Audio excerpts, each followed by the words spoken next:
수확량을 올리기 위해서는 반드시 해야 될 게 있습니다. 첫 번째, 예를 들어서 고추 육묘.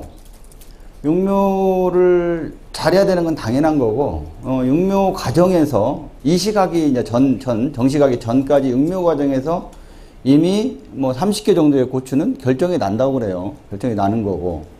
그 다음에 두 번째, 육묘가 뭐 예를 들어서 뿌리 상태가 안 좋거나 초기에 활착이 안 좋으면 이제 숙기가 늦어지겠죠. 그러다 보면 수확할 시기가 늦어지면서 당연히 수량이 줄을 것이고, 그 다음에 이제 두 번째, 착근을 하고 생육하는 동안에 예를 들어 마디가 드러나고 도장이 너무 심하다면 예를 들어 그것도 개화가 늦어지는 결과가 오고 또 숙기가 늦어질 거라는 얘기예요. 거기에 더불어서 고온이 되거나 장마가 되거나 이런 안 좋은 여건들이 오게 되면 결론적인 거는 거기에도 낙과가 오고 뭐 예를 들어 여러 가지 장애가 또 나타나겠죠.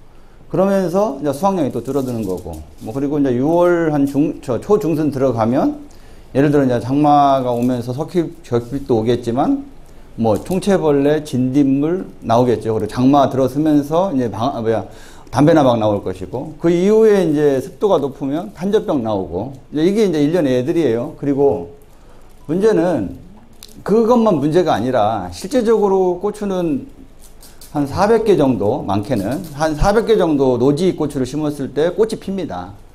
그러면 우리가 수확하는 거는 몇 개예요? 한 20%?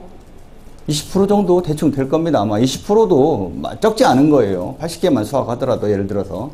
근데 실제적으로 그보다 못할 수도 있고, 실은 그걸 거기서 20%에서 조금만 더 끌어올린다면 한 근 충분히 수확 가능합니다. 가능한데 또 문제가 있어요. 어떤 문제?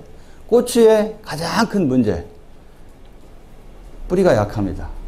쉽게 얘기해서 지상부 생육은 고추를 400개 고추를 피워도 아무 문제가 없는데 지하부 뿌리 자체가 400개를 도저히 키울 수 없어요. 400개는 고사하고 100개 키우기도 힘든다는 거죠. 그걸 어떻게 하면 얘네들이 키울 수 있게 만드느냐. 거기에 뿌리도 약하고 또 물에도 민감하고, 그런데 문제는 뭐냐면 거기에 더 문제가 뭐냐.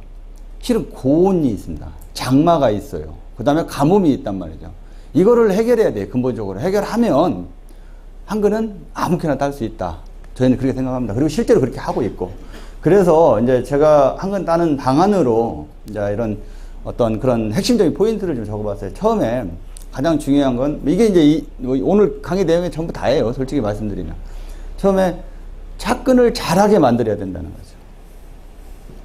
가장 먼저 빨리 심는 게 중요한 게 아니라 빨리 심어서 냉해받고 착근 못하고 예를 들어서 뭐 보름 20일씩 그냥 크지 않고 그 자리에 멈춰 있으면 오히려 안 심는 게 낫아요. 늦게 심는 게 낫습니다. 오히려 지온 잡고 따뜻한 기후 5월 뭐 차라리 중순에 심는 게 훨씬 낫다는 거죠. 4월 말에 심는 것보다. 그래서 착근을 어떻게 하면 잘할 것인가, 그 부분. 그 다음에 거기에는 당연히 육묘도 들어갑니다. 육묘가 뿌리가 건강해야 착근이 잘 될 거 아니에요. 그래서 조기 착근을 잘 시키자. 그리고 조기 착근에 의해서 초기에 마디가 웃자라지 않고 짱짱하게 키워야 된다. 이게 이제 기본입니다. 그 다음 두 번째, 좀 전에 말씀드린 장마, 그 다음에 고온, 가뭄. 이제 이걸 어떻게 극복할 것이냐예요. 그래서 착과량을 높이고 거기에서도 마찬가지로 잘 키워낼 수 있는 방안. 그 두 번째고, 세 번째는 물론 이것도 같은 고온이 되면, 가뭄이 되면, 특히 한 6월 초 중순 되면 가뭄이 들면서 가장 먼저 오는 게 이제 석회결핍이 오죠. 그리고 가뭄이 좀 더 심하면 벌레가 생겨요. 왜? 그동안 살충제를 뿌려놨던 애들이 그 살충제 약효가 빨리 떨어지거나 약효가 다 늦게 나옵니다. 안 나오죠. 이제 물이 있어야 약효가 나오는데 안 나온다는 얘기예요. 그래서 그러다 보니까 총채벌레나 진딧물이 먼저 형성이 되고 석회결핍이 나오면서 끝에가 함몰되죠. 함몰되기도 하고 아주 끝에가 이제 그 빨갛게 타들어가는 현상도 보이고 그런 증상이에요. 7, 8월 되면 이제 문제는 뭐냐면 우리가 웃고름은 보통 한 30일, 35일, 뭐 조금 완효성 비료를 쓰면 한 40일, 45일 뭐 이렇게 주는데 정식하고 나서 그 비절이 또 문제가 되는 겁니다. 그래서 이 비절을 해결할 수 있는 거. 그럼 뭐 관주비료를 쓸 수도 있고 완효성 비료를 쓸 수도 있고 이제 그런 거에 대한 좀 말씀을 드린 거고, 나머지 이제 세균성 탄저병 여기에 대해서는 제가 뭐 어떤 답을 드리기보다는 가장 기본적인 건 이제 예방 위주의 살포인데 몇 가지 팁을 좀 설명을 드릴게요. 간단하게요. 자, 이제 밑거름을 잘 써야 된다. 뭐 육묘, 밑거름. 한번 밑거름을 쓰는 부분에 있어서 이제 가장 주의해야 될 점은 좀 전에 제가 말씀드린 것처럼 착근을 잘 시켜야 되는, 조기 활착을 잘 시켜야 되는데 밑거름으로 가스가 나온다든지 이부속 퇴비를 가스가 나온다든지 아니면 너무나 과다하게 사용해서 문제가 돼서 착근을 못 한다든지 이런 거는 없어야 된다, 최소한. 그리고 특히 이제 밭토양 같은 경우는 우리가 뭐 흔히 연작장애, 염류장애 뭐 이런 얘기들 많이 들어보셨을 거예요. 연작장애라는 기본이 뭐냐면 쉽게 해서 내가 동네 저희 집 앞에 예를 들어서 밭에다가 뭐 200평, 300평짜리 밭에다가 매년 고추를 심다 보니까 어느 날 이제 뭐 역병도 오다가 그 다음에 탄저병은 옆집은 안 오는데 나는 미리 와버리는 등 뭐 이런 이제 병들이 빨리 생기고 뭐 그 품마른병도 빨리 오고 계속 늘어나는 거죠. 그런 것들이 생기는 걸 봤는데 왜 그러냐 그거 보니까 실은 그 안에 토양이 많이 변한 거죠.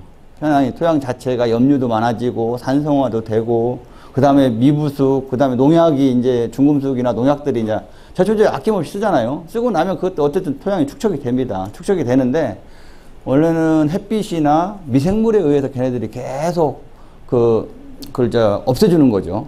농약 잔류나 중금속이나 이런 것도 해주는 건데 실은 우리가 토양 관리를 안 해서 이게 자꾸 안 돼요. 예전에 예를 들어서 그냥 단순한 예를 들을게요. 제초제를 써서 토양에서 그 다음에 햇빛을 보고 미생물이 분해하고 햇빛이 분해하는 게 예를 들어서 6개월이었다면 지금은 그 기간이 훨씬 늘어난 거예요. 6개월이 아니라 7개월, 8개월 이상 늘어난 겁니다. 그러다 보니까 이제 토양에는 자꾸 축적이 되는 거예요. 안 좋은 물질들이. 그러면서 농사는 어렵게 된다는 거죠. 그게 연작이에요. 전반적으로 말씀드리면. 이제 병이 생기고 그런 뿌리가 착근이 안 되고 하는 것들. 그 다음에 착근을 어떻게 할 것인가에 대한 밑거름, 그런 가스가 없는 비료를 써야 된다는 게 이제 가장 기본입니다. 그 다음에 과다장애가 안 나와야 되고, 그 다음에 두 번째는, 일반적으로 퇴비를 쓰지 않고 화학비료만 썼을 때는 비료의 수명이 너무 짧아요. 비료 수명이 너무 짧다. 예전에 제가 이제 오이라든가 이런 교육하면서도 말씀드렸는데, 화학비료의 가장 큰 단점이 뭐냐면, 이용 기간이 짧다. 두 번째, 이용률이 적다. 이거예요. 그리고 화학비료를 예를 들어서 고추 한번 딱 뿌리고 고추가 다 클 때까지 비료를 안 줄 수 있다면 그건 대단한 거거든요. 이거 그러면 농사가 저절로 돼요, 저절로. 나는 그러면 적당하게 물 관리만 해주고 나는 예방적으로 살충제, 살균제만 살포해서 간다면 농사 잘 될 겁니다. 근데 화학비료를 계속 얘가 비료가 땅에 있는지 없는지 모르니까 날짜 되면 한 달 심고 나서 한 달 아니면 한 달 40일 되면 무조건 화학비료 줘야 되고 그러고 나서 비 오면은 예를 들어 비 오고 나면 이제 15일 간격 20일 간격 계속 줘야 된다는 거죠. 근데 실은 알고 보면 어떤 경우는 고추는 지금 부족해한 상황이 있을 수도 있고 또 어떤 경우는 너무 과다하게 먹고 있는 거예요. 처음에 주스와 주스 사이에 주간 사이에 예를 들어 요소 10g, 20g 준다고 쳐요. 처음에 주고 나면은 그 근처에 있는 뿌리들은 요소가 내려가면서 퍼집니다. 토양에 쫙 함수합쳐 이렇게 퍼져 내려가는데 내려가면서 걔네들은 닿는 애들은 처음에 스트레스 받아요. 뿌리에 오히려 상합니다. 오히려 그 뿌리가 타요. 타다가 물이 좀 더 들어가고 어느 정도 날짜가 더 연하게 퍼지기 시작하면 그때는 이제 흡수를 좀 하는 거예요. 이게 우리가 모르는 장애가 있다는 거죠. 그런 비료에. 그게 화학비료의 문제점인 거예요. 그러면 기간이 짧고 비료의 이용기간이 너무 짧아요. 보통 요소를 기준으로 하면 20일이니까 예를 들어서 20일이 지나고 나면 이제 비료를 또 줘야 되는 결과가 오는 거죠. 그리고 두 번째,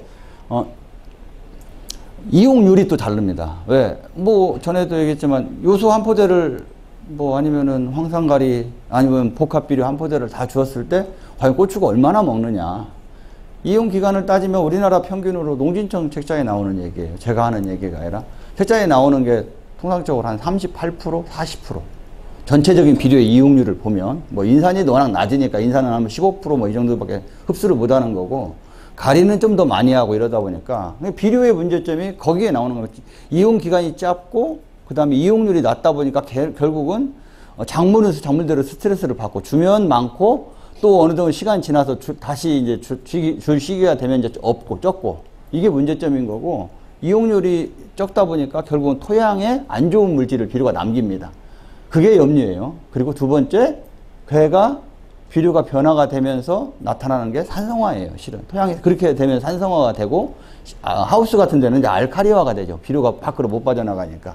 이게 이제 문제점이라고 보시는 거예요. 그래서 뭐 여기에 나와 있는 결론적인 얘기는 비료를 좀 더 고급 비료 내지는 밭에나 하우스에는 적어도 완효성 비료를 쓰거나 최소한 유기질 비료 중에서 아주 가스가 없고 잘 발효된 제품을 쓰는 것이 정석이다. 그게 그리고 농사를 잘 짓는 길이다. 이렇게 말씀드리겠습니다.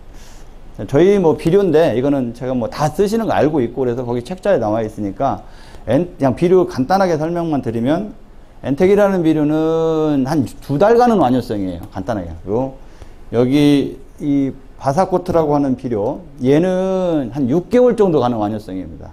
그리고 얘는 더블인이라는 거는 쉽게 저희가 이제 퇴비를 잘 부숙해 쓰시면 좋은데 퇴비를 부숙을 못 하시거나 상황이 안 되거나 아니면 이제 뭐 대충 써도 괜찮겠지. 실은 대충 써도 괜찮아요. 그 대신 한 2달 전, 3개월 전에 미리 써서 토양하고 경운을 살짝 해주시면 토양 내에 많은 미생물이 걔네를 부숙을 시킵니다. 그러면 좋은데 그렇지 못하고 여건이 너무 급하니까 차라리 가스가 나오고 미부숙된 퇴비를 쓰시려면 쓰지 마시고 더블인을 쓰세요. 더블인을 많이도 필요 없고요. 4-5포 200평에 한 마지기에 그 정도만 쓰셔도 충분합니다. 하이그린은 뭐 첨가로 쓰는 건데 이렇게 생각하시면 돼요. 그동안 과거의 농사가 나름대로는 뭐 연작이나 이런 게 좀 적었기도 했지만 실은 뭐 물에서 재배하는 수경재배가 있어요. 수경재배는 수경재배의 모든 NPK 성분부터 시작해서 미량요소까지 다 넣어주고 농사를 짓습니다. 근데 그 수경재배를 지어도 완벽하게 농사가 절대 되지 않아요. 왜? 물 주고 온도 맞춰주고 비료 다 줬는데도 안 된다는 거죠. 그게 뭐냐면 땅의 힘이에요. 땅의 힘. 토양 내에 있는 미네랄들이 많이 있다는 거죠. 그 미네랄의 종류는 저희가 밝혀진 거에 의하면 그냥 60여 종 이렇게 보시면 돼요.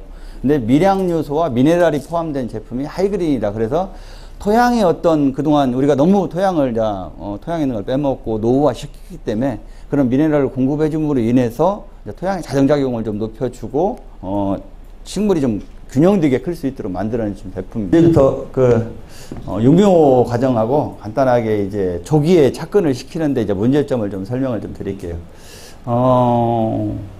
이제 화분화가 잘 되는 묘를 만들어야 되는데 실은 이제 화분화라고 하는 것은 보통 고추가 정식 나가기 전에 아까 말씀드렸죠. 정식 나가기 전에 예를 들어서 뭐 한 10마디, 9마디 뭐 이 사이 정도 되면 이미 그 속에 그 방앗다리의 생장점 속에 그 눈에 우리가 잘 보이지도 않아요. 볼펜 10만원 속에 있는 애가 이미 그 안에서 이미 다 4마디, 5마디까지 꽃을 결정을 해버립니다. 꽃을 결정을 해요. 그 정도로 화분화라는 게 중요해요. 그래서 화분화 하는 동안에 고추 육묘하는 기간에 너무 고온으로 키우거나 웃자라게 키우거나 아니면 너무 저온으로 키우게 되면 초기에 나오는 꽃부터 수정이 안 돼갖고 우리가 단위결실이라고 그러죠. 단위결실이라고 그래서 어떻게 됩니까?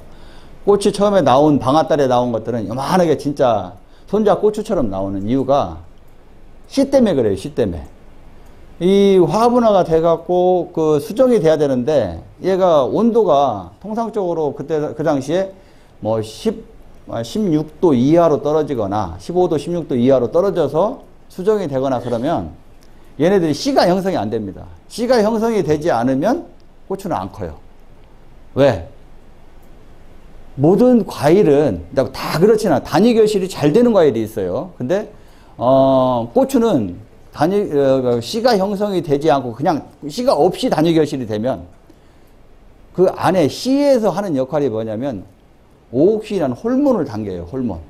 호르몬을 생성해 갖고 영양분을 잎에서 만들고 뿌리에서 만든 영양분을 쫙 고추 씨가 자기한테 당기는 거예요. 당겨서 고추를 키우는 원리입니다. 원래 고추는 겉에 표피를 지가 키우려고 하는 게 아니고 씨를 잘 만들려고 하는 게 얘 목적이거든요. 그래서 씨가 형성이 돼줘야 거기에서 오옥신이라는 호르몬에 의해서 양분을 당겨서 고추가 크는 거다. 근데 그 씨가 형성이 되지 않는 거는 최저 영상 10도, 뭐 예를 들어 12, 13도 이내에서 이제 수정이 되거나 잘못될 경우는 그렇게 된다 이렇게 말씀드리겠습니다. 그래서 묘를 육묘 기간에 온도에 저온에 너무 노출이 되거나 너무 한 2, 3도 이상의 온도에 노출이 되면 화분화가 늦어진다 이렇게 보시면 되고요. 그 다음에 이제 중요한 거는 뭐 뿌리가 당연히 좋아야 되고, 이제 육묘 과정에서 가장 주의 깊게 봐야 될 거는 떡잎이 건전하냐. 떡잎에 점이 쫙쫙 박혀갖고 있거나, 떡잎이 뒤틀려서 있거나, 짝으로 나오거나, 한쪽 떡잎은 큰데 한쪽 떡잎은 조그만해요. 예를 들어서. 그럼 얘는 스트레스를 많이 받는 거예요.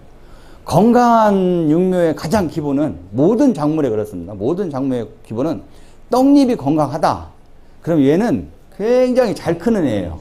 특히 온도적, 비료적, 그 다음에 물적, 물 차원에서. 왜? 이 자기가 스트레스를 받거나 상태가 안 좋으면 결국은 떡잎을 떨어뜨리거나 떡잎이 상태가 안 좋아지는 거예요. 근데 건강하게 잘 큰 애들은 떡잎이 아주 좋아요.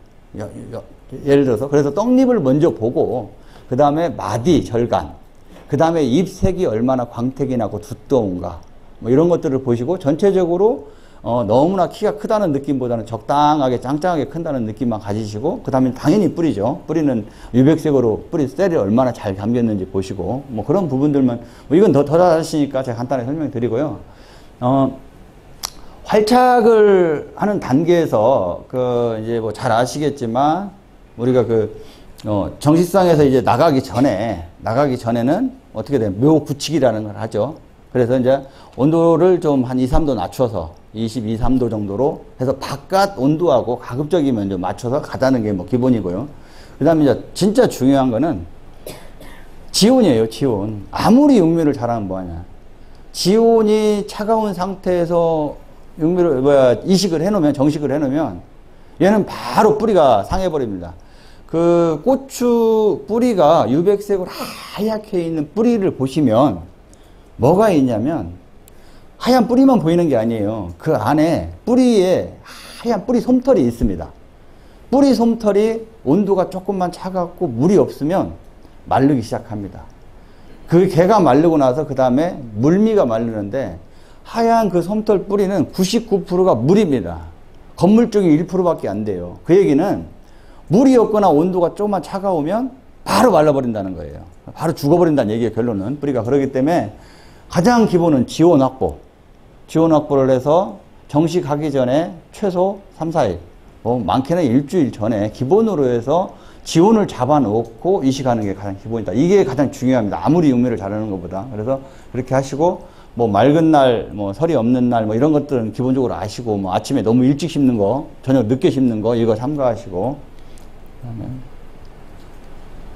그 다음에 뭐 심은 깊이대로, 뭐 이건 뭐 잘 아시죠? 그 포트에 만들어져 있으면 포트 높이하고 이게 상토 높이하고 거의 비슷하거나 상토 높이보다 한 0.5mm 정도 올라오면 좋아요. 0.5mm, 아니 1, 2mm 정도, 1, 2mm 정도 올라와게 심는 게 좋고, 너무 위로, 포트가, 상토가 위로 올라온 상태로 심어버리면 이제 가뭄을 타고, 너무 깊이 심으면 얘네들이 어떻게 됩니까? 뿌리 위에서, 고추는 원래 부정근이 잘 안 나와요. 토마토나 오이나 이런 데는 부정근이 잘 나오거든요. 토마토 같은 경우는. 근데 위에서 깊이 심어 놓으면 부정근이 나옵니다. 거기서 뿌리, 대에서 뿌리가 형성이 나와요. 뿌리가 나오는데, 문제는 그 뿌리가 나왔다가 또 가물면 말라요. 마르면 거기에 병이 들어갑니다. 특히 청국병. 예전에 이제 역병이었는데 지금 역병, 내병들이 많이 나오니까 청국병이나 풍마루병 균들이 이제 들어가기 때문에 너무 깊이 심는 걸 삼가해 주시면 됩니다. 자, 이식관리, 좀 전에 말씀드린 내용인데요. 온도, 이제 오늘, 이제 이번 주, 다음 주 말? 아마 지금 이식을 제가 어제 고흥에 갔다 왔는데, 뭐 고흥 이쪽에서는 이제 가시고 시작했어요. 시작해서 이제 저도 보온도 한 줄 알고 말씀드렸더니 보온은 이제 이달 말쯤이나 이제 시작할 거라고 얘기하시더라고요. 그래서 이식하는 부분에 있어서 뭐 한 2매 정도 육묘 갖다 주면 이제 이식을 하셔야 되니까 그건 상관없겠고, 이식하고 나서 가장 중요한 거는 당연히 물이지만 온도를 좀 따뜻하게 좀 키워야 됩니다. 이미 우리가 이제 그 가시상에서 들어왔기 때문에 온도를 한 2, 3도 좀 높게 키워주셔야 애들이 활착 착근이 잘 되고, 착근해서 뭐 한 2, 3일 지켜보면 뭐 잘 갈 거예요. 온도만 문제 없으면 수분하고. 수분 너무 많이 주시면 안 되고요. 근데 그러고 나서 한 잎이 한 2매에서 이제 4매 정도 나올 정도 되면 이제 이제 뿌리 다 내렸다 싶으니까 그때부터는 온도를 좀 낮춰주세요. 온도를 낮춰서 조금 차게, 살짝 차게. 그래서 한 24, 5도, 25, 6도 정도, 5, 6도 정도 그때쯤 이렇게 해주시면 됩니다. 그리고 아까 말씀드린 내용을 다시 나오는 것 같은데요. 상토에 이제 비분이 한 20일 전후 갑니다. 근데 비분이 한번 떨어지면 얘가 비분이 떨어져서 잘 안 크던 놈이 갑자기 비료 줬다고 해서 다 작팍 끄는 거 아니에요. 그래서 비분을 안 떨어뜨리는 게 중요합니다. 안 떨어뜨리는 게. 그래서 상토의 상태에 나서 우리가 볼 때 눈에 이식해놓은 놈이 이미 노래졌어. 그럼 얘는 이미 오늘 노래진 게 아니에요. 벌써 4, 5일 전에 이미 노래진 겁니다. 얘는. 우리는 모르고 있었을 뿐이지, 몸으로. 얘가 표현은 지금 나는 오늘 비료 떨어져서 못 먹고 있지만 실제적으로는 3, 4일 지나야 내가 나 힘들어 이렇게 얘기를 하는 거라는 얘기죠. 그래서 미리 주는 게 좋다. 항상. 그러기 때문에 저희 차원에서 상토에 섞어라. 아예. 처음부터 섞어서 키우면 내가 비료에 대해서는 신경 안 쓰셔도 된다. 이렇게 생각하시면 될 것 같습니다. 그래서 비분 문제가 발생하지 않고 키울 수 있는 거고, 그 다음 중요한 거는 근다고 아무 비료나 쓰시면 안 돼요. 저희 비료 중에서 이 비료, 바사코트 외에는 쓸 수가 없어요. 다른 비료들은. 그래서 첫째는 뿌리에 닿아도 비해가 없어야 된다. 비해가 없어야 된다는 거예요. 그 다음에 웃자람이 없어야 된다. 웃자람이 없다는 거는 비료를 우리가 웃자란다는 얘기는 간단해요. 물 주고 습도 좀 높게 잡고 비료 많이 주면 쫙 큽니다. 키우는 건 아무렇게나 키울 수 있어요. 나물, 고추나물 해먹는 거 아니기 때문에 그런 경우인데 얘는 비료가 안 나와요. 물이 조금 더 들어가더라도 비료가 나오지 않습니다. 고추가 먹어야 얘가 비료가 그 안에서 나와요. 그게 원리가 삼투압의 원리예요. 쉽게 해서. 축구공처럼 이 안에 축구공 안에다가 비료를 넣고요. 물을 먹으면 이 축구공이 불어나요. 불어나면서 그 안에 막이 형성이 돼요. 그래서 비료가 밖에가 고추 뿌리가 있는 쪽에 비료가 농도가 예를 들어 2개가 나와서 얘가 먹으면 농도가 낮아졌으니까 또 나오고, 농도가 낮아서 또 나오고, 이런 식으로 나옵니다. 그러다 보니까 웃자라거나 비해가 없다. 이렇게 보시면 돼요. 그리고 말씀드린 상토 한 포에 이게 조금 어려워요. 상토 한 포에 한 120, 30g, 3, 40g 이렇게 섞는 건데, 요걸 섞을 때 좀 골고루 잘 섞으셔야 돼요.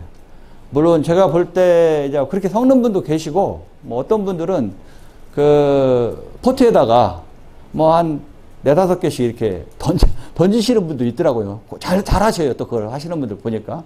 그래, 4, 5개, 한 6, 7개까지 이렇게 들어가도 상관은 없습니다. 그 정도쯤 들어가면 문제. 근데 한 15개, 20개씩 들어가면 안 돼요. 너무 어린 모기 때문에 조금 민감할 수 있어요. 그러면 이제 많이 나오니까. 그래서 한 그 정도 좀 생각하시면 좋을 것 같습니다. 그래서, 농가분들 하신다는 얘기가 대충 계산해 보니까 종이컵으로 한 3분의 2 정도 되더라. 그냥 좀 되더라. 이제 그런 얘기를 하시더라고요. 그렇게 하면. 그 다음에 이제 활착을 촉진하기 위해서 이제 특히 지온 확보가 잘 안 되고 날씨가 또 추우면 확장 촉진이 잘 안 돼요. 그래서 이제 저희들이 권하는 제품 중에 하나가 2가지인데요. 액티브라는 제품은 한마디로 아인산이에요. 인산가리 제품이에요. 인산가리 제품인데 얘가 하는 역할이 뭐냐면 조직을 강하게 만들고 뿌리 셀을 자극해서 뿌리가 막 나올 수 있도록 자극을 주는 애예요. 자극을 주는 애고, 그 다음에 바루라는 이 친구는 한마디 미생물이에요. 미생물. 우리 센터 가면 미생물 많이 있는데 센터가 그냥 일반 미생물이라고 하면 얘는 슈퍼 미생물입니다. 그 이유가 뭐냐? 그동안 저희가 우리나라가 미생물을 지금 파는 지가 20여 년이 좀 넘었어요. 넘었는데 지금 미생물 하나도 안 팔아요. 거의 안 팔아요, 거의.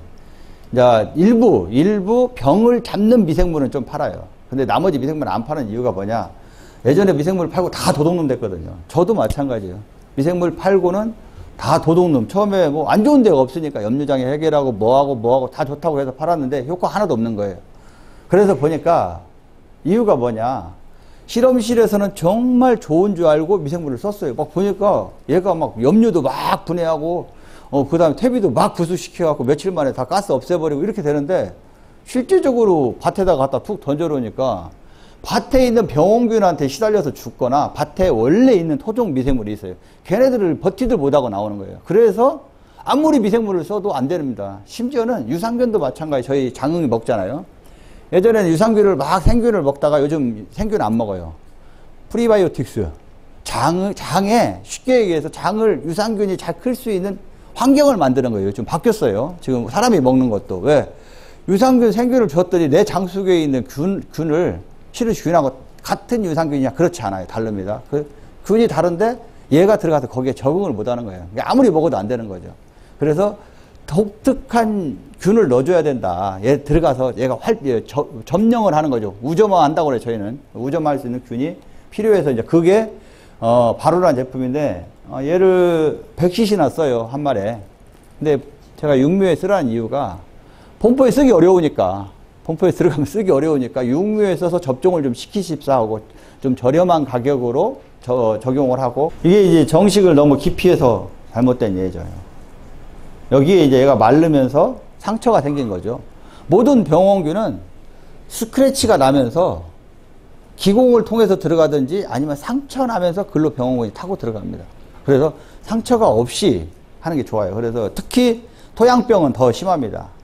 그래서 요 부위에서 병이 들어간다, 침입한다, 이렇게 보시면 될 것 같고요. 요 이제 냉해 증상, 일찍 심어서 냉해 증상을 보는 건데, 활착이 잘 되면 냉해는 확실히 덜 와요. 그리고 빨리 이겨냅니다. 그래서 제가 지원 확보해라, 활착을 조기 활착시켜라 하는 얘기입니다. 그래서 냉해 피해. 그 다음에 이제 장마, 고온 피해 이제 들어가고 있어요.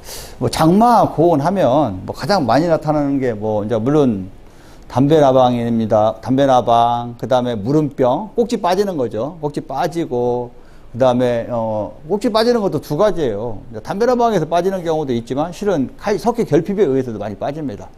특히 장마가 좀 지속이 좀 되면 대체적으로 이제 다른 양분을 흡수하기보다는 거의 물과 질소 위주로 흡수가 돼요. 그러면서 장마가 딱 끝나고 나면 마디가 쭉 늘어나죠. 늘어나면서 거기에 이제 상처가 생기기도 하고 하얗게 연하게 나오기도 하고 이제 그런 증상들이 좀 나오고 하고 그러는데, 이런 부분들이 피해들이 많다는 거죠. 그래서 장마 때는 주로 이제 일조가 부족하고 비분 유실이 많고, 그 다음에 물에 잠기니까 이제 뿌리 손상이 생기고, 뿌리에서 비료를 골고루 먹어줘야 되는데 골고루 먹지 못하다 보니까 이제 웃자고 마디가 쭉쭉쭉 늘어납니다. 그러고 나니까 꽃이 떨어지죠. 수정 불량에 의해서. 당연히 그렇고, 뭐 칼슘 결핍에 의해서 이제 꼭지가 빠지고 뭐 이런 증상들. 심하게는 갑자기 오면 이제 열과도 쫙쫙쫙 갈라지는 열과도 나오기도 하고, 그리고 그 다음에 이제 또 장마가 끝나고 나면 이제 그 뿌리가 안 좋은 상태에서 수분 흡수를 못 하니까 처져 있던 잎들이 이제 일소 피해로 타요. 근데 고추는 대체적으로 뭐 포도나 이런 것들은 잎이 많이 타는데, 고추는 이제 잎이 타기보다는 고추 과일이 타죠. 과일이 타서 한쪽이 빨갛게 이제 타들어가는 증상들이 나오는 것들. 뭐 이런 것들이 이제 실은 햇빛이 강해서 나오기도 하지만 그 고추가 타는 이유는 딱 하나예요. 뿌리가 안 좋은 거예요. 뿌리가 안 좋아요. 뿌리에서 내가 원하는, 예를 들어서 날이 워낙 뜨거우니까 잎에서는 식물은 그렇습니다. 100개의 물을 뿌리에서 딱 흡수를 하면 5개만 내가 소화하는 데 써먹어요. 양분을 이렇게 많은데, 한마디로 단백질로 만드는 데 써먹고 95개를 물을 버려요. 이 잎을 통해서 기공을 딱 버리죠. 그러니까 나무 밑에나 고추밭에 밑에 가 있으면 그 물 때문에 시원한 거예요. 물이 쫙 버려지니까. 근데 문제는 뿌리가 안 좋아서, 그 다음에 너무 고온이어서 뿌리에서 100개를 먹어야 되는데 90개, 85개밖에 못 먹는 거죠, 물을. 그러니까 처지고, 그 물이 부족하니까 어디서 빼옵니까? 고추에서 빼와요. 고추에서 빼옵니다. 포도도 마찬가지예요. 대추도 마찬가지예요. 거기에서 물을 조금만 빼오면 이제 한쪽이 함몰되고 상처가 나기 시작해요.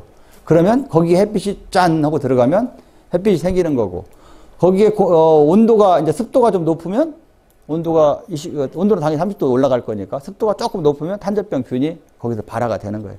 이게 이제 병이 생기는 원리, 타는 원리예요. 그렇게 보시면 됩니다. 그래서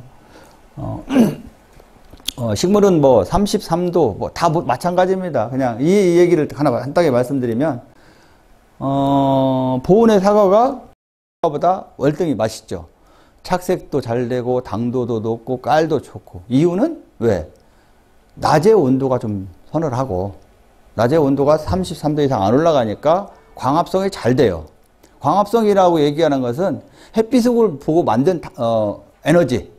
그 다음에 뿌리에서는 비료를 말죠. 먹죠. 먹어서 햇빛을 보고 만든 에너지하고 합성을 해서 단백질을 만들어서 고추를 키웁니다. 사과를 키우고. 그런데 햇빛을 보고 만든 양분이 적은 거예요. 저쪽 밑에는. 너무 뜨거워서. 온도가 33도, 32도 이상 올라가면 햇빛을 보고 만든 양분이 안 만들어져요. 쉽게 얘기해서. 그리고 아침에 좀 만들고 오후에 좀 만들고. 근데 오후에는 더 좀 만들고 실은 아침에 잠깐 만드는 게 전부 다라고 보시면 됩니다. 그런 것이 적은데, 그리고 두 번째는 보호는 저녁 때 되면 예를 들어서 저녁에 6시, 7시, 8시 되면 온도가 20도 이하로 내려가요. 근데 안 내려갑니다. 22도, 3도 되면 양분을 고추로 보내줘야 되는데 고추로 못 보내요. 고추로 못 보내고 더우니까 야간에 우리 더우면 헉헉거리죠. 그런 것처럼 에너지를 낮에 만든 아침에 만든 에너지를 다 단백질을 버려버려요. 또 입에서 물에다가 타갖고 다 버립니다. 이게 버리기 때문에 그래서 지대가 낮은 쪽에 과일들이 맛이 없고 안 크고 그러는 거예요. 그리고 물론 당연히 그러다 보니까 남쪽에서는 어떻게든지 빨리 심어서 빨리 수확하고 빨리 끝내려고 하는 거고요. 보호는 지형이 그나마 좋으니까 다행인 거고. 그런 야간 호흡에 의해서 비대가 불량해지는 경우가 나온다. 이렇게 보시면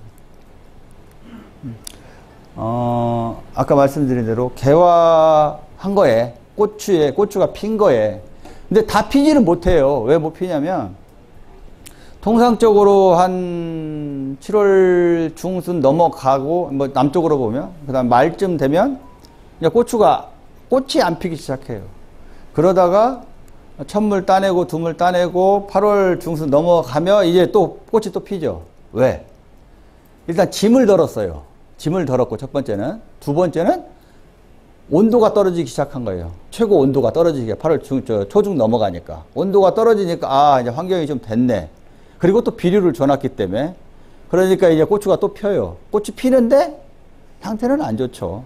그리고 그때 피는 애들이 물론 뭐 10월 한 대략 45일 잡고 우리가 45일 잡고 빨리 하면 수확도 가능해요. 안 되면 나중에 잘라서 뭐 어느 정도 수확하면 되는데 제대로 된 품질이 나오지 않죠. 그때 가서. 그래서 그걸 안 멈추고 꽃을 피게 하고 계속 성장을 하게 하는 것이 실은 중요해요. 그리고 꽃을 안 떨어뜨리는 게 가장 중요하고. 이게 초기에 많이 떨어지고 후기에 또 피면 뭐합니까? 키울 수 없는 건데 하우스가 아닌 이상. 하우스가 아니죠. 그래서 낙과를 최대한 늦추고 안 떨어질 수는 없어요. 나중에 워낙 많이 달리다 보면 떨어질 수밖에 없어요. 그리고 특히 더 어떤 문제가 있냐면 우리가 유인하는 방법에 있어서 좀 햇빛을 보게 하고 통기성이 좋게 해줘야 되는데 햇빛을 보게 이제 말아놓으면 그 속에 있는 애들은 고추가 수정이 된다 하더라도 제대로 되지 않을 뿐더러 그 다음에 두 번째 또 낙과 수정이 되고 나서 햇빛을 봐야 되는데 햇빛을 못 보니까 자연적으로 낙과가 생겨요. 어쩔 수가 없어요. 그런 경우. 그런데 그걸 감안하더라도 계속 고추가 피게 하고 수정을 우리는 잘하게 만드는 게 우리 일이에요. 그게 수확량을 결정하는 거고. 그거는 제가 조금 이따가 설명드릴게요. 물론 온도도 중요하고, 뭐 물, 비료, 이런 것도 중요하지만 수정을 하는데 필요한 성분들이 있어요. 그 성분들이 이제 가장 중요한 성분은 실은 칼슘, 햇빛, 그 다음에 붕소. 얘네가 가장 기본이에요. 얘네가 기본으로 있어줘야 자방이 형성이 되고 그래서 꽃가루가 원활해지고 그 다음에 씨가 만들어지고 이런 순서로 수정이 돼야 됩니다. 보시고 6월 중순이야 뭐 요거는 뭐 맨날 하는 얘기니까 6월 중순 정도 되면 뭐 맨날 하는 얘기예요. 그래도 근데 몰라 또 맨날 얘기해도 고추가 전화가 옵니다. 저한테도 전화가 막 와서 고추가 갑자기 탄저병에 걸렸다 오시는 분도 있고 석회결핍이 왔다 오시는 분도 있고 그러는데 왜 나오냐? 간단해요. 석회를 안 써서 그런 게 아니라 가물어서 온다. 6월 초중에 오는 것은 무조건 가물어서 온다. 물 대면 괜찮다. 그게 영양제를 주는 것도 중요하지만 먼저 그거보다 할 거는 물을 대주면 돼요.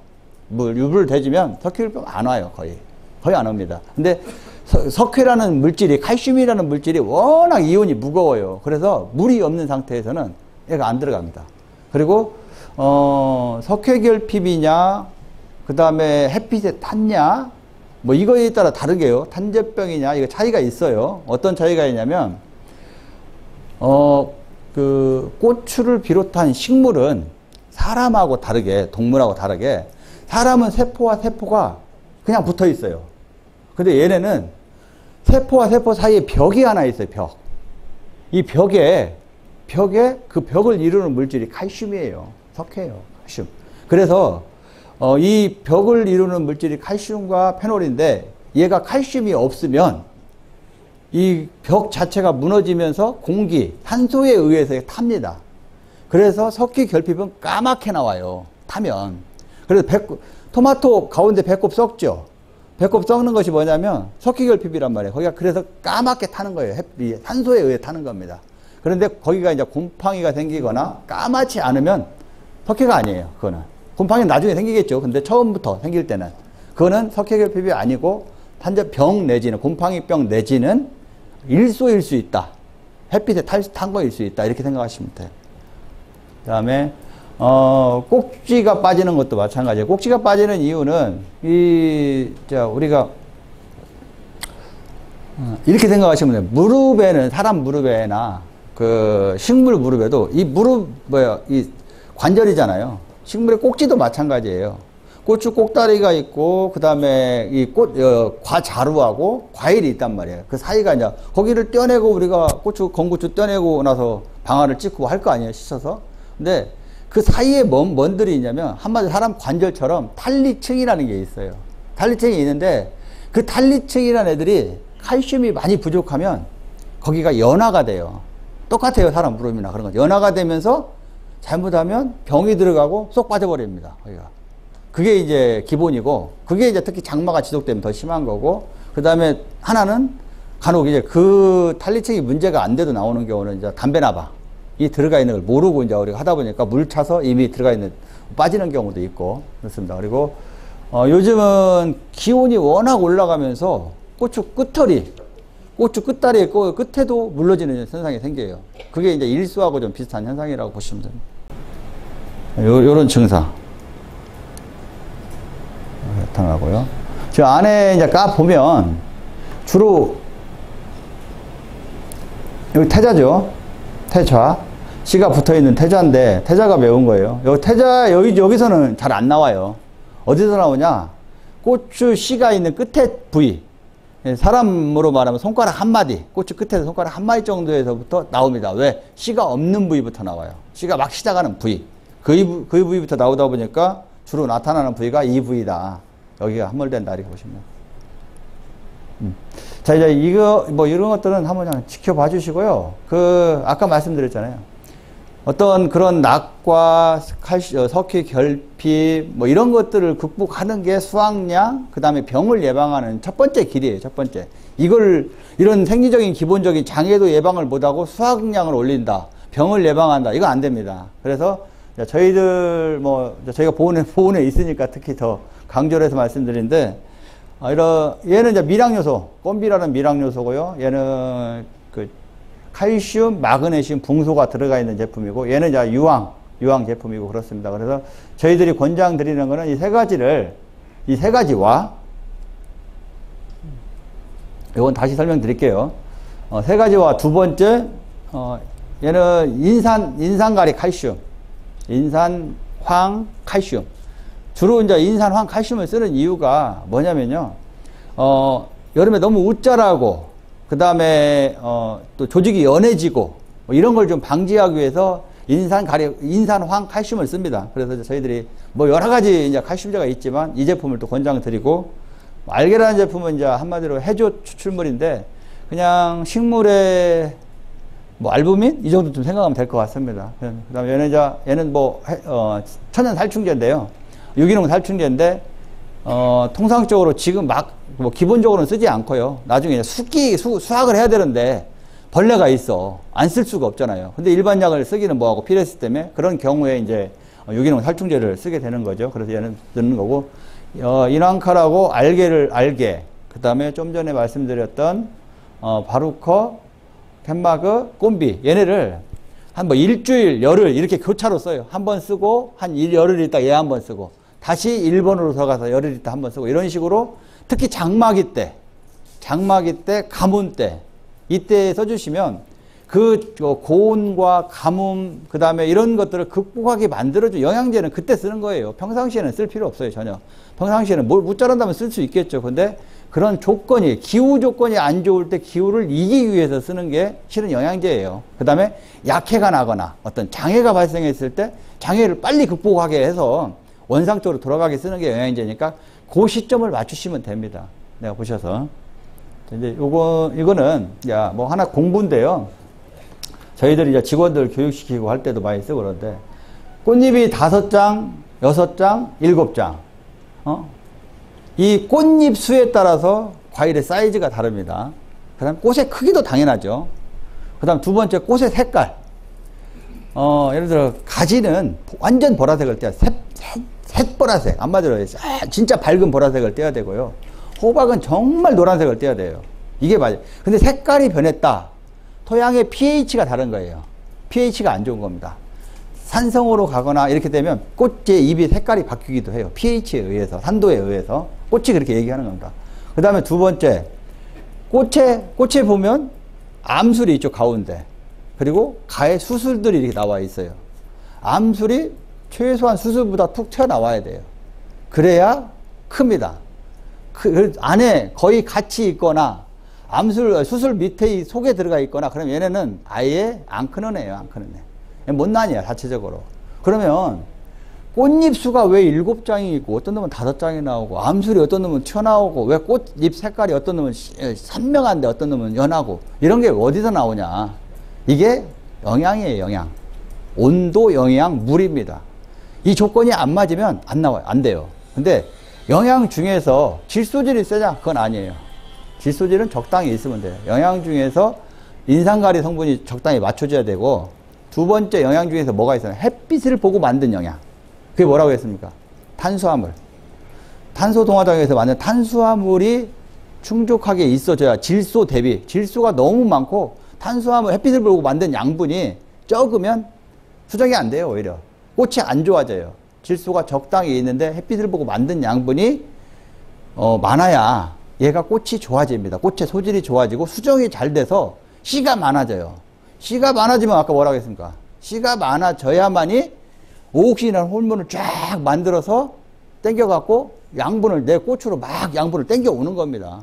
고추가 여름에 예를 들어서 뭐 100이라는 양분을 만들어요. 잎에서 햇빛에서 만들어서 고추도 키워야 되고 꽃도 피워야 되고 새순도 키워야 되고 뭐 뿌리는 그냥 있습니까? 뿌리도 먹고 살아야 돼요. 그게 만든 양분들이 있는데 그게 물론 뿌리에서는 위에서 만들어진 호르몬에 의해서 뿌리로 햇빛에 만든 양분을 뿌리로 전달을 해주고 뿌리에서는 비료를 빨아 올리고 그 잎에서 만드는 건데 이게 온도가 고온이 되거나 뭐 비료가 없거나 어떤 물이 좀 적거나 그러면 이게 안 된다는 거죠. 이게 안 되니까 어떻게 되냐? 결론적으로는 뿌리에 양분 안 주고 꽃에 양분 안 주고 새순에 양분 안 줘요. 고추가 1번이에요, 먼저. 이 고추를 먼저 키워요. 고추는 그게 안 줄어요. 고추는 줄지 않아, 처음에는. 밑에 있는 고추들은 크는데, 그 다음에 새순이 멈추거나 꽃이 작아지거나 안 좋아지면 새순이 벌써 딱 보면, 뭐라고 그냥 문열이처럼, 전라도 말로 문열이처럼 생겼어요. 그러면 이미 고추 잎이, 샛노래 갖고 쫙쫙쫙 나와야 되는데, 잎파리가 벌써 찌질찌질 퍼져갖고 나오면, 이게 잎이 퍼진다는 얘기죠. 그러면 이미 새순 멈추고 있는 건데, 그러면 이제 꽃이 작아지는 거죠. 꽃잎수가 적어져요. 그리고 꽃 암술이 튀어나오지 않아요. 그러면서 당연히 적어지는 겁니다. 수확량이 당연히 그다음부터는 그럼 거기서 끝나냐? 이제는 처음에 방아다리 거는 뭐 없다고 치고 두 번째, 세 번째, 네 번째 마디에 있는 애들까지는 크는데 다섯 번째, 여섯 번째 애들이 안 큰다는 얘기예요. 수확량이 안 돼요. 이제부터는 거기서부터는. 그러니까 수확량을 올릴 수가 없는 겁니다. 그래서 꽃의 소질을 보고 내가 새순의 소질을 보고 얘가 지금 상태가 비료가 없다, 물이 없다, 안 좋다는 걸 느껴야 된다는 겁니다. 그리고 그걸 미리 우리가 할 수 있어야 수확량을 올릴 수 있다. 이건 했으니까 넘어가겠습니다. 그래서 좀 전에 말씀드린 것처럼 1, 2차를 이렇게 두 가지를 교호로 살포해서 고온기 때, 장마기 때 극복을 좀 해주십사. 하면 꽃도 좋아지고 어떤 결핍이나 이런 것도 적어진다. 뭐 요거 얘기를 말씀드리는 거예요. 다 적어놨습니다. 자, 이제 비절현상인데, 이거 비절현상 당연한 거예요. 비분이 없고, 온도는 뜨겁고, 비분은 없고 심하게는 장마가 와서 침수가 한 번씩 돼요. 침수가 되면 고추는 죽지는 않아요. 죽지는 않는데 비가 막 많이 와요. 많이 와서 고랑에 한 반절쯤 찼어요. 차서 계속 물은 빠져나가죠. 근데 물은 차에 있어요. 차에 있는 상태인데 그러면 고랑의 높이가 20cm라고 치자고요. 그럼 10cm 정도 물이 찼죠. 찬 상태에서 계속 비가 와요. 그러면 고추 뿌리가 성할까요? 고추 뿌리는 물론 한 10cm 전후에 많이 있습니다. 하지만 10에서 15cm 이 정도 사이에도 아주 건강한 뿌리들이 많아요. 근데 얘네들이 이미 상한 거예요. 그러면 고추가 물 속에 이미 4시간, 5시간 이상 잠겨 있으면 고추 뿌리의 최소 3분의 1에서 50%는 뿌리가 상했다. 보셔야 돼요. 그러고 나서 장마가 딱 끝나고 나서 해가 쫙 뜨면 어떻게 돼요, 애들은? 잎이 전부 시들죠. 뿌리가 상했기 때문에 시드는 거예요. 그 상황에서. 그래서 아무리 뭘 잘해도 물빠짐이 배수 관리를 철두철미하게 잘 하셔야 됩니다. 제가 이제 나중에 이 관비 재배하는 걸 설명을 드릴 건데 좀 이따가 배수 관리가 안 되면 농사 한 방에 가는 거예요. 한 방에 그냥. 한 방에 가는 거예요. 실은 뭐 저도 옥수수를 심거든요. 정말 한 방에 갔습니다. 작년에. 옥수수 심어갖고 그냥 뭐 옥수수 심어놓고 좀 올라오다가 그냥 싸그리 끝나버렸어요. 배수를 안 했어요. 실은 포크에 다 가입해야 되는데 사료작물로 옥수수를 심어요. 사료작물로. 그것 때문에. 그래서 배수 부분을 정말 잘 하셔야 되고 비료 주는 거는 아까 좀 전에 단절현상 말씀드렸으니까 제가 설명을 드릴게요. 단절병도 온 거지만 이렇게 보시면 잎이 이제 짜잘하게 생겼죠. 짜잘하게 여기 생장점이 여기 이제 멎어 있죠. 이렇게 이미 멎어 있는 거예요. 얘네들은 이미 그러면 있는 놈만 따고 말아야 된다는 이제 그런 결과가 오는 거죠. 더 이상 여기까지만 따면 끝나는 거예요. 그런 부분이고 한번 설명.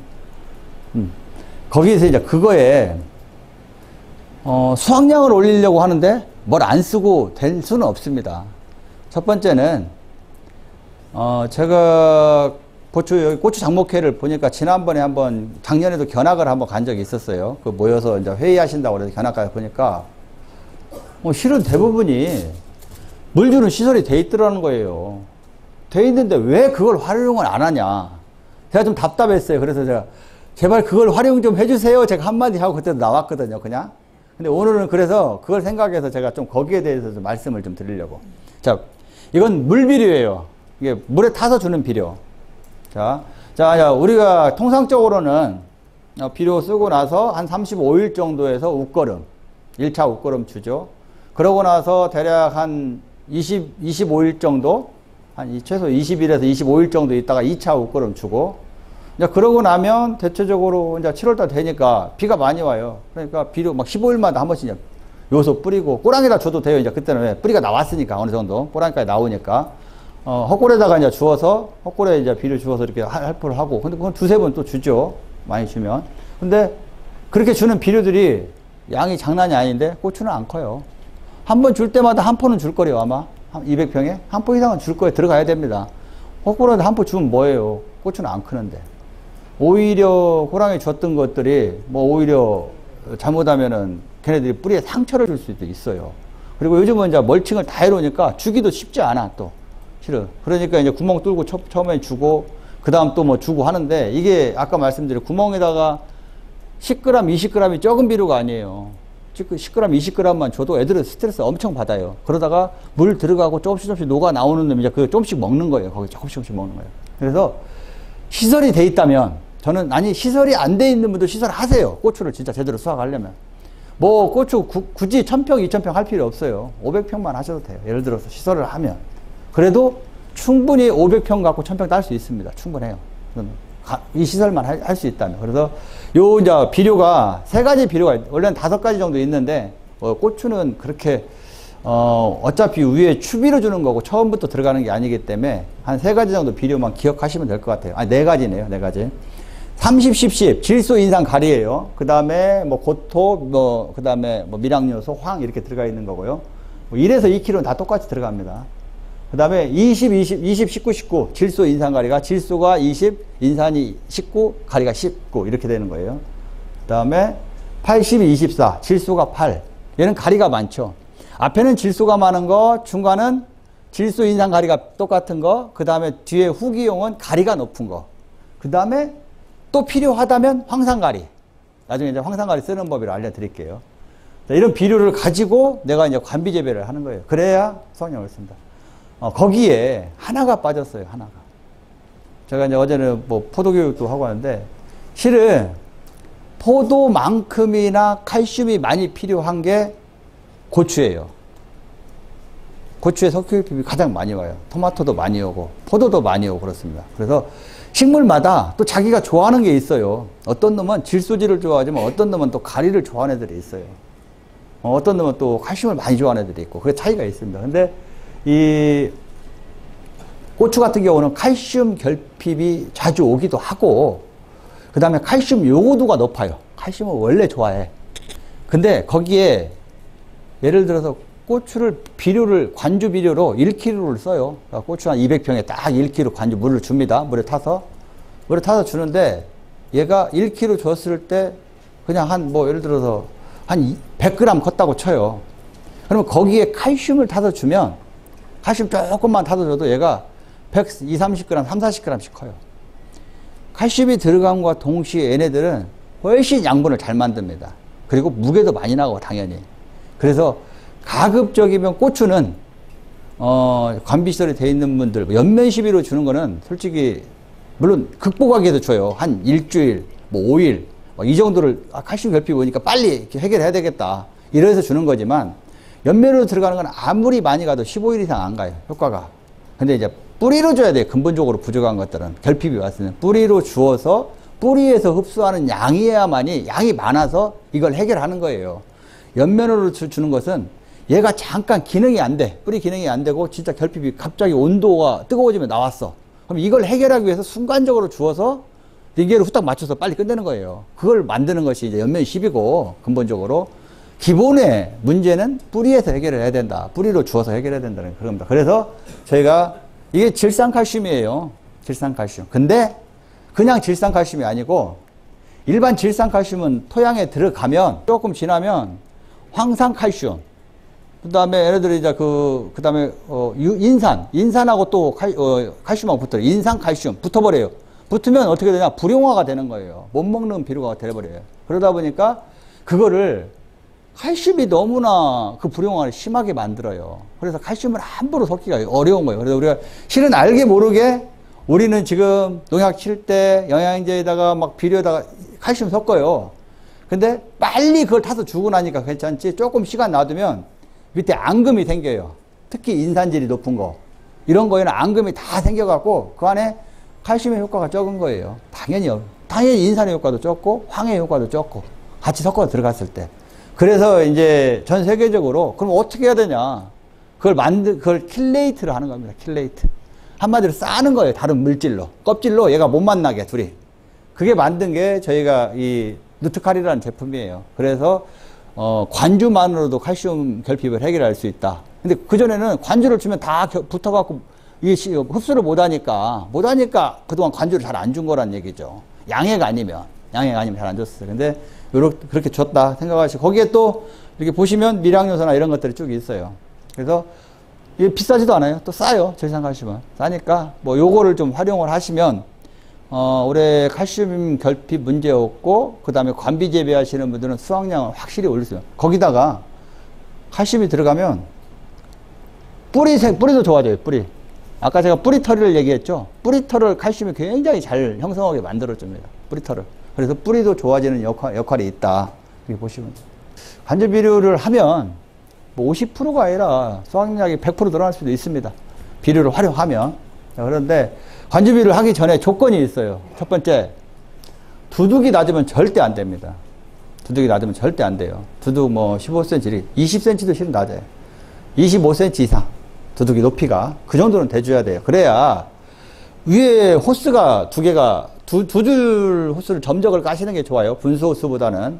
분수 호스는 한꺼번에 물을 너무 많이 쏘니까 흘러내리는 유실량이 너무 많아요. 그럼 물이 흘러내려가면 비료도 같이 흘러간다.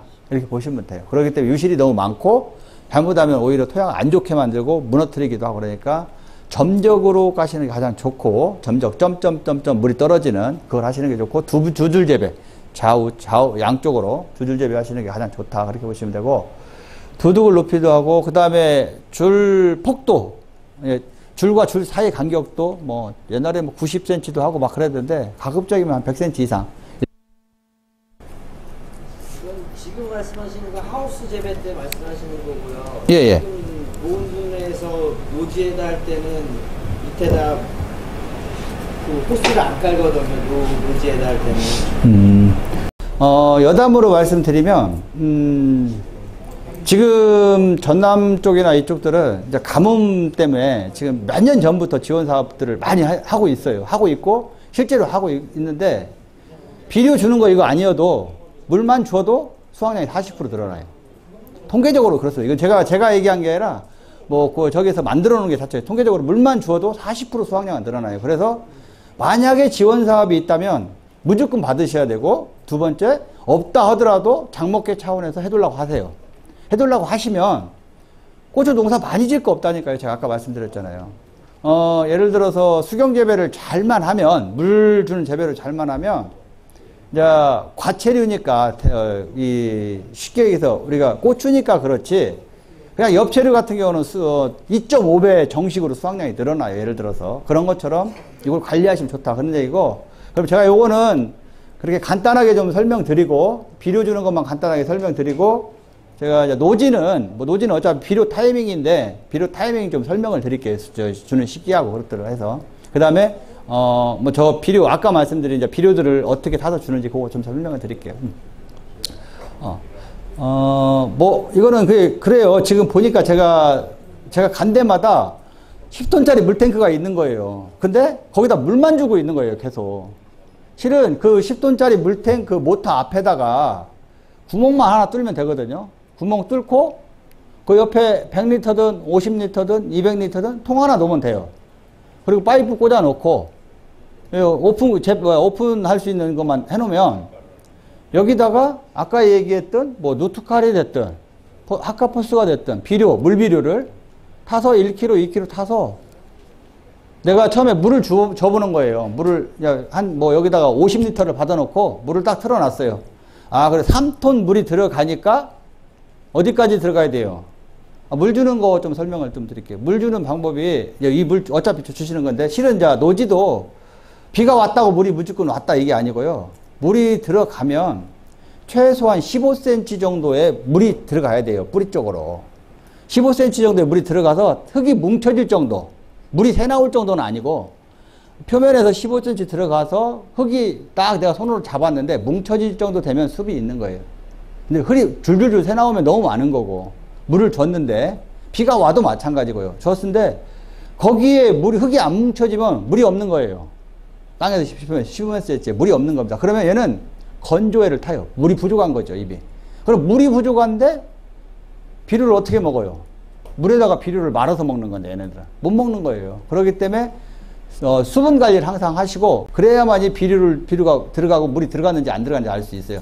그 높이는 어떤 분들은 10cm 얘기하는데 10cm 아니에요. 10cm 너무 낮아요. 실은 오히려 15cm까지 깊이 들어가게 만들어줘야 돼요. 뿌리를 일부러. 그런 방법이 있어요. 제가 그것도 설명드릴게요. 그렇게 하고, 그렇게 해서 물통이 있는 분들은 시설을 하시라. 나는 무조건 하시라는 얘기예요. 비료 주는 거 비용도 얼마 안 들어갑니다. 실제로 보시면. 배수는 아까 얘기했던 배수 작업 확실히 해야 되는 건 당연한 거고요. 자, 이제, 이거는 그냥 여담으로 알아두세요. 고추를 심고 나면, 우리가 5월 5일이 됐든, 5월 며칠이 됐든 심었다고 쳐요. 심고 나면 수분이 있는 상태면 물을 주실 필요 없어요. 굳이. 근데 수분이 없는 상태에서 가물어갖고 어쩔 수 없이 그냥 멀칭하고 했어요. 지원 잡는다고. 근데 물이 없는 상태에서는 지원이 잘 안 잡혀요. 수분이 적당히 있는 상태에서 두둑을 만들고 해줘야 수증기가 이 안에 열을 전달시켜서 얘가 온도가 올라가요, 지원이. 마른 상태에서는 지원이 겉에는 뜨거운데 속에는 안 뜨거워요. 그래서 수분이 있는 상태가 좋다. 그리고 보시고 만약에 점적 시설을 하신 분들은 뿌리가 어느 정도 살짝 내리는 활착이 좀 되면 물이 없으면 바로 물을 줘야 되겠지만 물이 있는 상태 같으면 한 5, 6일, 7, 8일 지나서 물을 한번 주시는데 이때 물을 조금 많이 주세요. 왜 많이 줘야 되냐? 물이 충분히 속으로 스며들어가게 만들어야 돼요. 만들고 그러고 나서 물 주면 안 돼요. 왜? 물을 자꾸 주면 애들이 밑에 싫어해. 그냥 겉에만 있어, 겉에만. 아, 여기 밑에 위에 물이 많은데 뭐하러 뿌리가 뻗어. 그냥 내가 여기 있는 놈 먹어도 충분한데. 비료도 많이 뿌려놨지, 물도 많지, 위에가 따뜻해지고 뿌리가 밑으로 들어가질 않아요. 그래서 물을 첫 번만 물을 주고 그 다음 물을 안 줍니다. 안 주면 보름 20일을 안 줘요. 물론 이제 중간에 비가 한번 올 수도 있죠. 그래 상관없어요. 그래도 안 주고 나면 얘가 물을 찾아서 들어갑니다, 이제.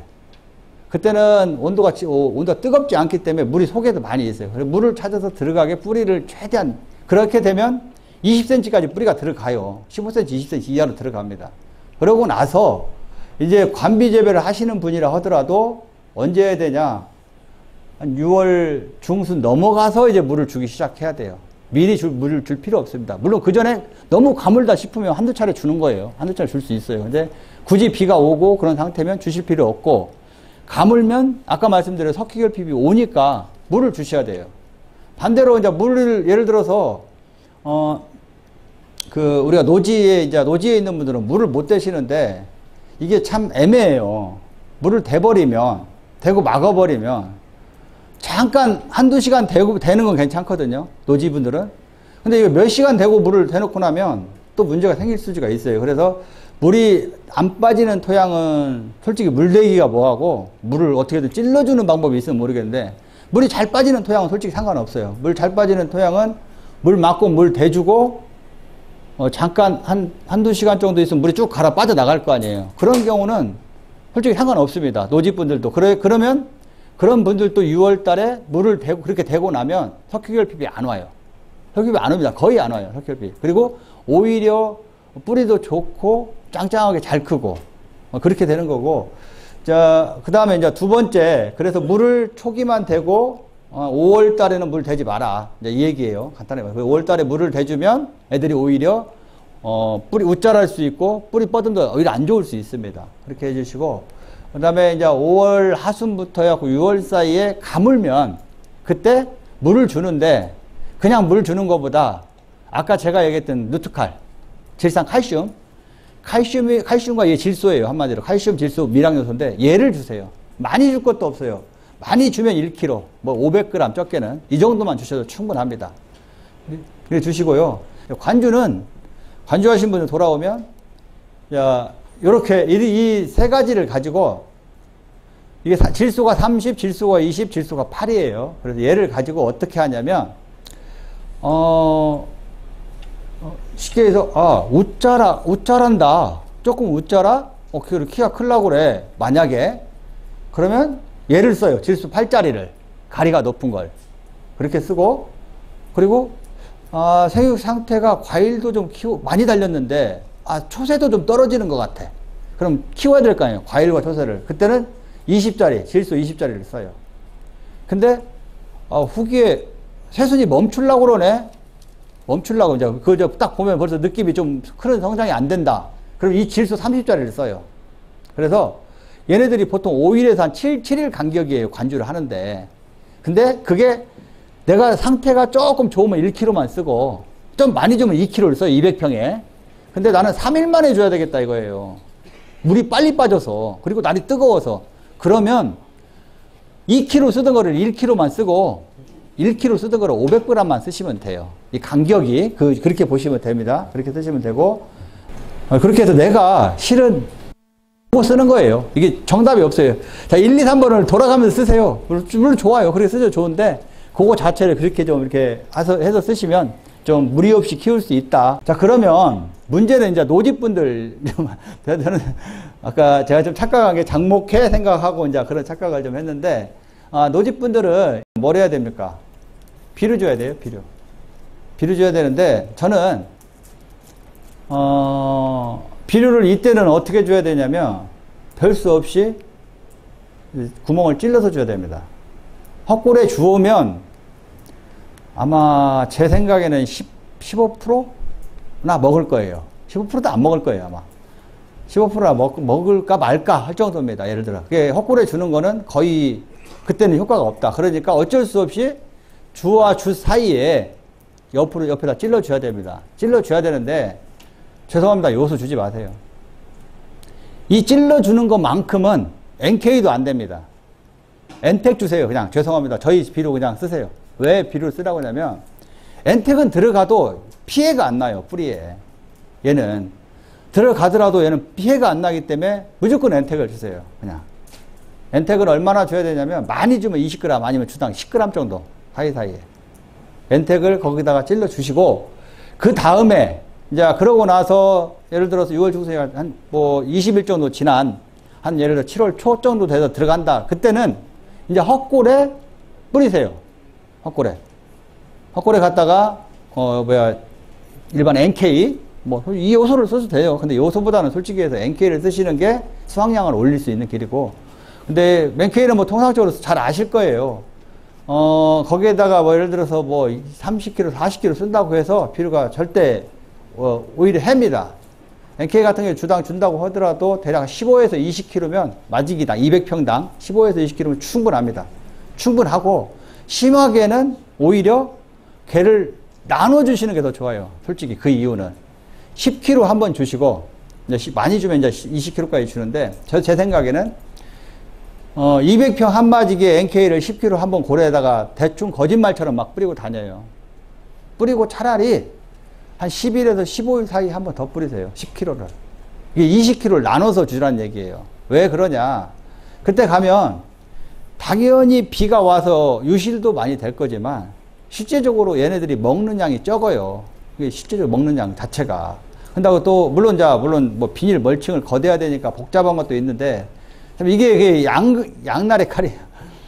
풀은 안 나게 해야 되는데 또 비료는 줘야 되니까 이런 문제점이 생기는 거예요. 그래서 이제 제가 아까 말씀드린 대로 가급적이면 시설을 할 수 있으면 무조건 시설을 하세요. 시설하셔서 주면 노동력도 나중에 비료 뿌리는 일도 없고 그 다음에 고추는 당연히 수확량 올릴 수 있고 그렇기 때문에 뭐 그런 걸 말씀드리는 거고 그래서 NK는 통상적으로 제 생각에는 한 15일 늦어도 15일 간격으로 비가 오냐 안 오냐에 따라서 별 수 없이 들어갈 수밖에 없습니다. 비가 오면 또 줘야 되고 그런 간격으로 보시면 되고 거기에 실은 NK를 한 2번 정도 쓰고 나서 제가 얘기한 요 질산칼슘은 누트칼은 비싸요.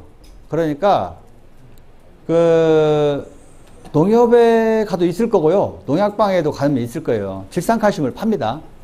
25kg짜리 해서요. 지금은 조금 올라서 하면 2만 얼마 팔 거예요. 그래서 마지기당 걔를 많이 주지 마시고 한 10kg 정도 질산칼슘을 한 마지기에 10kg 정도를 NK 2번 쓰고 한 번 쓰세요. 중간에. 그럼 한 7월 중순 정도 가서 질산칼슘을 꼭 한번 바닥에다 그냥 뿌리세요. 바닥에다. 찔러주면 또 힘들 거 아니에요. 찔러주면 좋거든요. NK도 마찬가지로 NK도 10g씩 찔러주면 좋아요. 이게 방법이에요. 내가 힘들어도 찔러주겠느냐 아니면 나 힘드니까 그냥 바닥에다 뿌릴 거야. 그런 방법인데 바닥에다 뿌리면 어쨌든 양은 많이 써야 돼요. 많이 들어가야 되고 효과는 조금 줄어요. 솔직히 말씀드리면. 그렇지만 그래도 힘들더라도 뿌리면 좋죠. 뿌릴 수만 있다면 그랬으면 좋고 안 되면 진짜 줄 수 있다면 아까 엔텍 구멍 넣은 자리에다가 질산칼슘을 같이 넣으세요. 거기다가 그 위에다가 그대로 10g씩 넣어주시면 고추가 칼슘 결핍 해소도 많이 되고 비대도 잘 됩니다. 그래서 질산칼슘을 그렇게 활용하시는 방법이에요. 이제 관주를 못하니까 이렇게 보시면 됩니다. 제가 뭐 거의 다 설명드렸고요. 이제 탄저병, 그 다음에 담배라방 바이러스 이런데 무슨 얘기를 하고 싶냐면요. 실은 식물을 건강하게 키워라. 아주 당연한 말이에요. 그 다음에 병은 예방으로 해야 된다. 잡아야 된다. 그래서 탄저병 같은 경우도 우리가 벌써 알아요. 습도가 높고 이렇게 점이 찍힙니다. 여기에 보시면 점이 하나 찍혔죠. 잘 보지 않으면 몰라요. 맨드름한데 갑자기 약간 짙은 녹색의 점이 찍힌단 말이죠. 탄저병이 온 거란 말이죠. 이게 까보면 안에 곰팡이가 돼 있어요. 여기하고. 요거는 크게 나중에 나타난 거지만 그래서 이게 오면 약을 써야 돼요. 근데 하나의 팁을 제가 설명을 드리면 혹시 과산화수소 써보신 분 계세요? 안 써보셨어요? 한 번도요? 아, 계세요? 예. 실은 그 과산화수소를 팔아요, 시중에서. 간제병이 오면 과산화수소를 먼저 쓰세요. 한번 살포를 쫙 해주세요. 죄송합니다. 한 번 더, 약을 한 번 더 할 수밖에 없는 관계. 근데 얘를 뭐 흠뻑 뿌릴 필요 없어요. 그냥 쭉 뿌리고 다니세요. 그러면 곰팡이를 얘가 다 녹여요. 그러고 나서 농약을 하세요. 그러면 농약이 들어가서 죽은 곰팡이 위에 다 도포를 해요. 그러면 탄저병 갖고 많이 고민 안 하셔도 돼요. 걱정 안 하셔도 돼요. 그래서 과산화수소 이게 활용법이에요. 원래 과산화수소 자체는 나중에 뿌리고 나면 물하고 그냥 수소로 없어져요. 아무 잔류가 없습니다. 1도 잔류가 없어요. 그 대신 주의사항은 장갑을 고무장갑 끼고 하셔야 돼요. 과산화수소 잘못하면 문제가 생기니까. 보통 걔네들이 한 30%, 뭐 30 몇 프로 그래요. 그래서 과산화 칼제병이 생기면, 곰팡이병이 생기면, 세균성은 안 돼요. 곰팡이병이 생기면 한번 쫙 뿌리고 그 다음에 농약을 하세요. 그러고 나면 농약이 탄저병 번지는 게 거의 없다시피 해요. 예? 양은요 시중에서 파는 걸로 하세요. 왜 그러냐면 다른 거 갖고 하시다 사고 나면 안 되는데 보통 30%짜리 가지고 보통 500배로 써요. 500배로. 그리고 주의사항이 있어요. 타시고 바로 쓰셔야 돼요. 그 다음에 유기물이나 다른 것들을 섞으시면 안 돼요. 걔가 막 분해를 해버려요. 안에서. 부글부글. 철 넣으시면 안 돼요. 철분제나 이런 거 들어가면 절대 안 돼요. 철분제 들어가면 막 끓으니까 그런 거 쓰시면 안 돼요. 그래서 하나의 팁이에요. 이거는 실은 딱 탄저병 나왔을 때, 곰팡이병 나왔을 때 딱 쓰는 거예요. 다른 데는 필요도 없어요. 그때 한번 쓰시면 될 것 같고, 이거 바이러스, 뭐 이게 이제 TMV, 토마토, 위조 바이러스고, 자, 그런 것들인데, 바이러스는 뭐, 방법은 내가 가문다, 아까 말했지만 가물다, 그래서 살충제 효과가 빨리 없어진다, 그러면 그때 진딧물, 특히 총체, 이거를 잡냐 못 잡냐에 달린 겁니다. 실은 물론 육묘상에 나타나기도 하지만 그래서 그 부분 좀 주의하시고 이런 나타났을 때는 해충싹은 아니더라도 아바나토하고 알게를 섞어서 쓰시면 특히 이제 이 궤저나 이런 바이러스들을 좀 빨리 해순을 틔워요. 그래서 농약하고 쓰실 때 같이 한번 해주시면 조금 빠르게 회복할 수 있다. 그런 차원에서 예. 그 살충제 중에 총체벌레가 칼라병을 예방하기는 하는데. 예. 그 살충제를 써도 네. 요즘 이제 칼라병이 자주 일어나요. 네, 네, 맞습니다. 그럴 때는 어떤 식으로 다시 또 다른 어떤 약을 바로 쓸 게 있나요? 별 수 없이요. 그 방법은 제가 생각하는 방법은 일어나는 원인은 아마 미리 걔네들이 점을 찍었거나 아니면 총체나 진딧물이라 온도가 높잖아요. 온도가 높으면 예를 들어서 얘네들이 한 15도, 18도 이 정도 사이에서 세대 변이, 이제, 예를 들자, 얘가 알 까고 할아버지 되고, 총체는 뭐 또 알이 아니고 갑자기 애로 바뀌어, 얘는 변이가 돼요. 나방으로, 날개 달리는 바로 나오기도 하고 그래요. 얘네들은. 총체는 아주 특이한 애들이라, 이게 변이가 굉장히 빨라요. 그래서 일반 알 죽인다, 뭐, 새끼 죽인다고 했는데 갑자기 나방이 된 놈이 나타난단 말이에요. 예를 들어서. 총체가 그런 특성이 있어요. 그래서 봄에, 뭐, 겨울에 이게 다 다른데, 얘네들 더욱 중요한 건 주기가 너무 빠른 거예요. 주기가 빠르니까 가장 중요한 거는 약을 치실 때 다른 계통의 약을 쓰시고 첫 번째 쓰고 그 다음 두 번째는 최소 5일 일주일 가면 안 돼요. 3일 만에 쳐야 돼요. 두 번째 약을. 3일 만에 계통이 다른 약으로 써야만이 얘네를 죽일 수 있어요. 일주일 있잖아요. 그러면 이미 얘는 늙은 놈이 늙어갖고 약이 안 들어요. 그게 중요해요. 그래서 총체나 진딧물은 연거퍼서 살포를 해야 돼. 2번, 많게는 3번까지도. 그렇게 살포해야 잡을 수 있습니다. 제가 한 건 예. 과산화수소는 피해서 안 걸립니까? 안 걸립니다. 전혀 안 걸립니다. 왜? 걔는 과산화수소는 H2O에 아니 물하고 산소로 바뀌어요. 아니, 수소하고 산소로. 그래서 잔류 전혀 일도 없습니다. 단지 주의할 거는 기계에다 막 살포하시면 안 되고 철분 이런 거 들어가면 거기 막 불을 끌어요. 그러니까 그런 거. 그 다음에 영양제도 아미노산 이런 거 분해해버려요. 그냥. 얘가 안에서 끓으면서. 그러니까 그런 거 넣으시면 안 돼요. 분무기 말투머리가 처음에 분무기는 처음에는 괜찮은데요. 나중에 이게 얘는 그 분무기 중에서 녹슬은 부분이 있으면 그래요. 근데 스대는 괜찮아요. 스대는 괜찮은데 녹이 생긴 부분이 있으면 걔가 막 계속 끓고 있을 거예요. 거기서. 근데 이제 물로 씻어내면 없어집니다. 예, 그건 잔류는 없습니다. 잔류 안 남고, 물통에도 저기 안 남아요. 그건 걱정하지 마세요. 예, 아무튼 제가 두서없이 좀 말씀드렸는데 저는 이상 마치겠습니다. 수고하셨습니다.